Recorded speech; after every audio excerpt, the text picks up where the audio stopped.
안녕하세요. 오늘은 자유심증주의에 대해서 보겠습니다.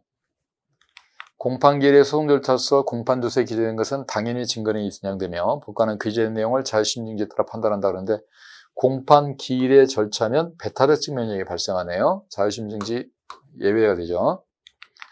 심신장애 판단에 있어 법원은 반드시 전문 감정인의 정신감정위원회 기소권을 받는 것은 아니고 그러한 감정 결과뿐만 아니라 범행의 경위, 수단, 범행 전의 피고인의 행동 등 기록에 나타난 재반 사정을 종합해서 단독적으로 심신장애 유무를 판단한다. 우리 심신장애 여부에 대해서 우리 법원은 이거를 사실 문제로 보지 않고 법률 문제로 봅니다. 법률 문제로 봐서 의학적으로 판단하는 게 아니라 규범적으로 판단합니다. 따라서 의사 꼭 안 물어봐도 된다.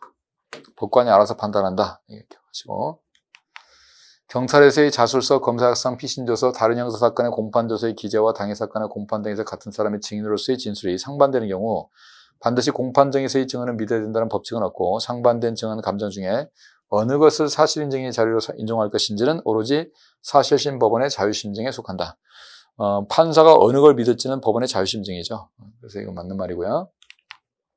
형사재판에서 이와 관련된 다른 형사사건의 확정 판결에서 인정된 사실은 특별한 사정이 없는 한 유력한 증거자료가 되는 것이나 당해 형사재판에서 제출된 다른 증거 내용에 비추어 관련 형사사건의 확정 판결에서의 사실 판단을 그대로 채택하기 어렵다고 인정할 경우는 이를 배척할 수 있다. 기본적으로 형사사건의 확정 판결은 믿어야 됩니다. 그래서 유력한 증거가 됩니다.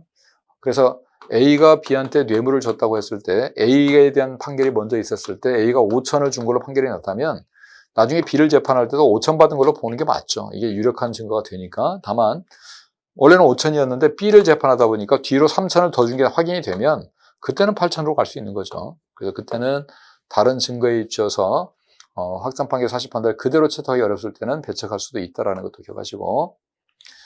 자, 그래서 이번에 공판기일의 소송 절차로 공판두서에 적힌 것은 공판두서의 배타적 면역이 발생하기 때문에 자유심증 안 되고요. 그다음에 심신장애는 법률적 판단이기 때문에요. 전문가의 감정위원회에 구속되지 않고 판사가 판단하면 되고요.